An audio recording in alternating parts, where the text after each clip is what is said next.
Janasena party అధ్యక్షుడు పవన్ కళ్యాణ్పై జై Bhimarao party అధ్యక్షుడు జడా శ్రవణ్ కుమార్ గారు సంచలనమైన ఆరోపణలు చేయటం జరిగింది.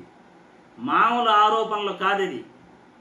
సుగాలి ప్రీతి హత్యకు సంబంధించి సిబిఐ ఎంక్వైరీని అడ్డుకుంటున్నది పవన్ కళ్యాణే అని ఆయన అంటున్నారు. సిబిఐ ఎంక్వైరీని అడ్డుకుంటూ నిందితుల దగ్గర కోట్ల రూపాయలు పవన్ కళ్యాణ్ తీసుకున్నాడు అని జడా శ్రవణ్ కుమార్ గారు ఆరోపిస్తున్నారు. ఒక్కసారి జడా శ్రవణ్ కుమార్ గారి మాటలు మనం విన్న తర్వాత మళ్ళీ మనం మాట్లాడుకుందాం. నిందితుల్ని కోట్ల రూపాయలు తీసుకొని కాపాడుతున్న జనసేన పార్టీ అధినేత పవన్ కళ్యాణ్ మా పార్టీ చాలా స్పష్టంగా ఎలిగేషన్ చేస్తుంది. కావాలని నిందితుల దగ్గర డబ్బులు తీసుకొని జనసేన పార్టీ ఆ నిందితులని కాపాడుతుంది ఈ రోజు అని స్పష్టమైనటువంటి ఆరోపణ జై భీమరావు భారత్ పార్టీ మీ మీద చేస్తుంది. ఇది 100% వాస్తవం. కావాలని మీరు ఈ కేసును సిబిఐకి వెళ్లకుండా అడ్డం పడుతున్నారు. కావాలని ఈ కేసుని మ్యానిపులేట్ చేస్తున్నారు. కావాలని ఆ తల్లికి అన్యాయం చేస్తున్నారు. కావాలని నిందితులకు కొమ్ము కాస్తున్నారు. గత ప్రభుత్వంలో సుగాలి ప్రీతి తల్లికి జరిగినటువంటి న్యాయాన్ని కనీసం మాట్లాడకుండా, గత ప్రభుత్వాన్ని అప్రిషియేట్ చేయకుండా, గత ప్రభుత్వం మీలో చేసినటువంటి ప్రతి ఒక్క దానికి, ఆ పాపకి ఇచ్చినటువంటి డబ్బులకి, ఆ పాప మరణానికి తల్లిదండ్రులకి ఇచ్చినటువంటి ఉద్యోగాలకి, ఆ పాప తల్లిదండ్రులకి ఇచ్చినటువంటి పొలాలకి కారణం నేను అని గొప్పగా చెప్పుకొని ఫాల్స్ క్లైమ్ చేసుకుంటున్నటువంటి పవన్ కళ్యాణ్ ఖచ్చితంగా మీరు జాతికి క్షమాపణ చెప్పి తీరాలి.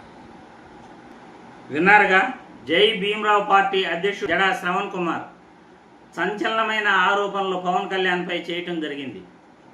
సుగాలి ప్రీతి హత్యపై నిందితుల దగ్గర కోట్ల రూపాయలు పవన్ కళ్యాణ్ తీసుకున్నాడు కాబట్టే ఈరోజు సుగాలి ప్రీతి తల్లికి అన్యాయం చేస్తూ సిబిఐ ఎంక్వైరీని అడ్డుకుంటున్నాడు అని ఆయన జడా శ్రవణ్ కుమార్ ఆరోపిస్తున్నారు. గత ప్రభుత్వం చేసిన మంచిని మర్చిపోయి అది నా క్రెడిటే అని ఫాల్స్ క్లెయిమ్ చేసుకుంటున్న పవన్ కళ్యాణ్ నిందితుల దగ్గర డబ్బులు తీసుకున్నాడు అని జై భీమరావు పార్టీ అధ్యక్షుడు సంచలనమైన ఆరోపణలు పవన్ కళ్యాణ్ పైన చేయటం జరిగింది. జనసేన పార్టీ అధ్యక్షుడిగా పవన్ కళ్యాణ్ ఈరోజు రాజకీయాలలో మనం ముందుకు ఎలా వెళుతున్నాం, ప్రశ్నిస్తాను అని పార్టీ పెట్టి ఎందుకు ఇన్ని అబద్ధాలు చెప్తున్నాం, వాస్తవాలు ప్రజలందరికీ తెలిసినప్పటికీ ఫాల్స్ క్లెయిమ్ చేయాల్సిన అవసరం ఏముంది, సుగాలి ప్రీతిని మరణం గురించి మనం ఎన్ని రాజకీయ వేదికలపై ఎంత ఆవేశంగా మాట్లాడామో ప్రతి ఒక్కరికి కూడా తెలుసు. 2017లో హత్య జరిగితే 2019 వరకు ఆ తల్లికి ఎటువంటి నష్టపరిహారం రాలేదు. ఆ తల్లికి ఎటువంటి న్యాయం జరగలేదు.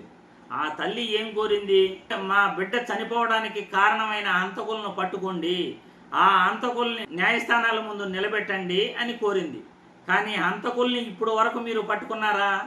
నిందితుల దగ్గర డబ్బులు తీసుకున్నారు అని జడా శ్రవణ్ కుమార్ గారు ఆరోపిస్తున్నారు. ఎందుకు మీరు అధికారంలోకి వచ్చి 15 నెలలైనా హంతకుల్ని ఎందుకు పట్టుకోలేదు? సుగాలి ప్రీతి తల్లికి ఎందుకు న్యాయం చేయలేదు అని ఈరోజు రాష్ట్ర ప్రజలందరూ కూడా పవన్ కళ్యాణ్ను ప్రశ్నిస్తున్నారు. సుగాలి ప్రీతి గురించి రాష్ట్రంలో ఎక్కువగా మాట్లాడిందే మీరు. వాస్తవం, రాజకీయంగా వాడుకున్నారు అని ఇప్పుడు అధికారంలోకి వచ్చిన తర్వాత ప్రతి ఒక్కరూ అంటున్నారు. ఎందుకంటే నిజంగా మీలో నిజాయితీ నిబద్ధత ఉంటే, సుగాలి ప్రీతి మరణంపై నిజంగా మీలో మానవత్వం ఉంటే అధికారంలోకి వచ్చిన తర్వాత మీరు మాట్లాడిన మాటలకు న్యాయం చేసేవాళ్ళు, హంతకులను పట్టుకునేవాళ్ళు. ఇక్కడ డబ్బులు సమస్య కాదు, నష్టపరిహారం సమస్య కాదు. బిడ్డను కోల్పోయారు కాబట్టి వాళ్ళకి ఎస్సీ ఎస్టీలకున్న హక్కుల ప్రకారం ఏ ప్రభుత్వం అయినా డబ్బులు ఇవ్వాలి. అది కూడా టీడీపీ ప్రభుత్వంలో 2 సంవత్సరాలు వాళ్ళకి నష్టపరిహారం ఇవ్వలేదు. నష్టపరిహారం ఇవ్వకపోగా హంతకులను కనిపెట్టలేదు.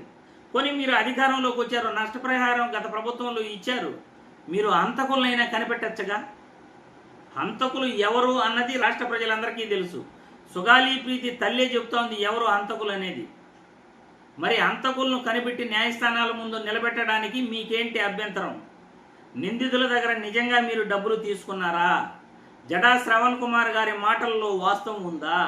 ఇదంతా కూడా మీరు ప్రజలకు సమాధానం చెప్పాలి.